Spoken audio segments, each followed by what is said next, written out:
Welcome back to Couch Collectibles. Hope you guys are having an awesome day. As always, today we're looking at some 1973 Roosevelt dimes that are worth money. We'll show you what these coins sold for and why they sold for these prices, and we'll also look at some other coins as well. So if you guys are new, as always, feel free to check out all the other coin and collectible videos here on the channel. We're going to be doing some giveaways very soon, so stay tuned for that, especially for you guys that are members, paid members. Thank you guys so much for your support. We're going to be doing some free giveaways, so just bear with me. Gonna come with the live streams coming very soon. So let's just hop into this one.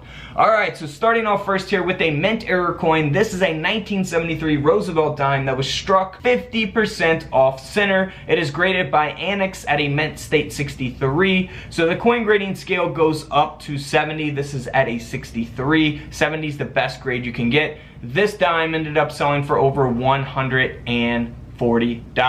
It also has been split after the strike, so we will not see a reverse design on this coin. Now here is another cool mint error. This is the 1973 S mint mark, and the coin has been double struck. This coin has been graded by NGC at a proof 67.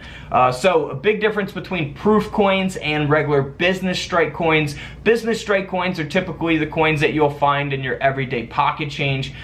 Proof coins are going to be the shiny mirror-like finished coins that are, you know, basically sold for collectors, sold to collectors. This dime ended up selling for over $1,800, nearly a $2,000 coin.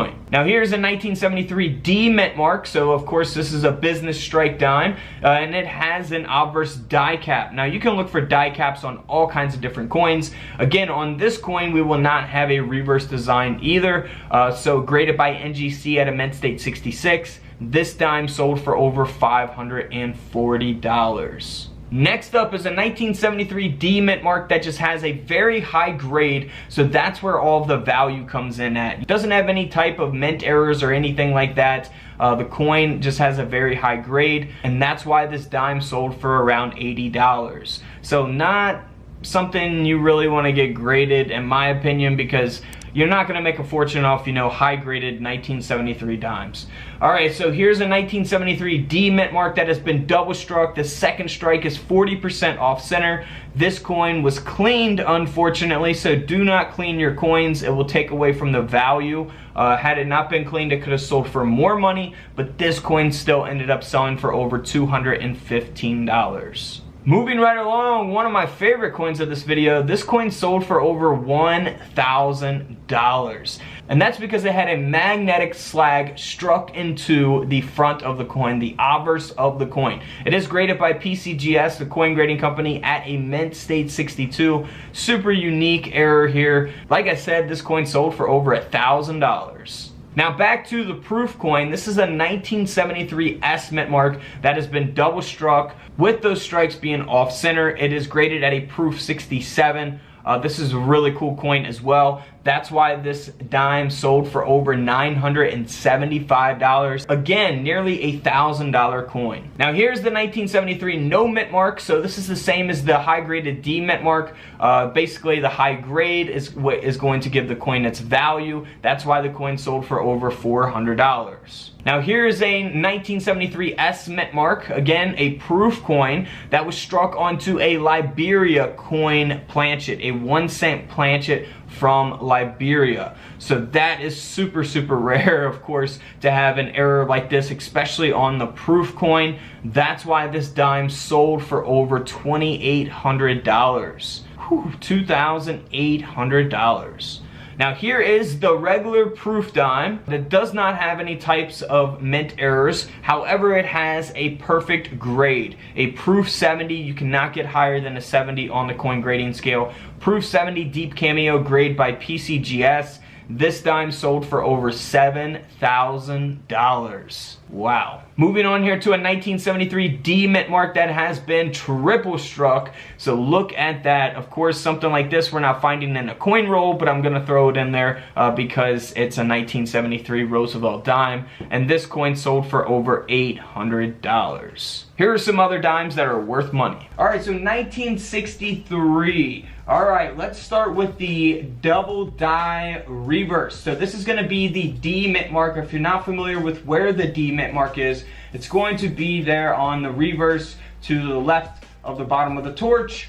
And here is what you want to look for. So you want to look for doubling on the lettering there of the coin, and also here on the flames. So there's a couple examples of doubling that you want to look for, but we got some other examples here as we go. So this is just the D mint mark. Now here is that coin that has that doubling. Now keep in mind, this coin is graded at a mint state 66. The coin grading scale goes up to 70. This is at a 66. So that will give it a lot of value as well. It's got some amazing toning to it also. This coin here, as a result of that error in the grade, a high grade, sold for over $325. So keep in mind, if your coin is in really, really rough condition, even if it's got the double die reverse, it's not gonna sell for that much. It's gotta be, you know, good condition with the double die reverse. Now the 1969D, this coin sold for over $5,000, and you may be asking why, and that's because this coin is graded at a mint state 68. Perfect grade would be a mint state 70, so the higher the grade, typically in cases like these, the more valuable the coin is going to be, because there might not be many out there at a mint state 68 or higher. So the demand's going to be higher, which ultimately increases the prices for the coins. Now if you look at a 1963 here, graded at a mint state 66, only sold for $16. So a big difference in coin prices just on the grade, and those grades are really, really close to each other. So, you know, it is a big difference depending on how many are graded at that grade. Now also in 1963, on your D mint marks, you want to look for the RPM. So look for that mint mark to be repunched. Here's an example of what that repunched mint mark looks like. Again, you can look for that with your USB coin microscopes. Alright, so you want to look for doubling there on the no mint mark, again on the lettering of the coin, on the date 1963 itself. Now here is that coin. This coin here only sold for around 40 bucks. So it's not really too valuable, but still an awesome coin to look for. Now also on your 1963 no mint marks, you want to look for a double die reverse. So doubling taking place on the back or the reverse of the coin. And here is some examples of that on the lettering of the back of the coin. Now also on the proof coin, you want to look for doubling on the lettering as well. So United States of America, you want to look for that doubling there. Here on the reverse of the Roosevelt dime. Here's some very noticeable type of doubling here on the 1963 proof dime. If you don't know what the proof coin is, the proof versus the business strike dime. Business strike coins are typically the ones that you get from the bank or you find in your everyday change. Proofs are going to be more shiny, mirror-like finish coins, and those are not intended for circulation. And of course, I have a whole video explaining proof coins versus business strike coins. Now here is that 1963. It is a double die reverse that we just looked at. And because of its high grade, because of the double die reverse, this coin sold for over $1,000. $1,000. Alright guys, don't forget to subscribe in the middle, check out the videos to the left of me, and until tomorrow, I'll see you on the comment section below. This is Couch Collectibles, and this is where I disappear.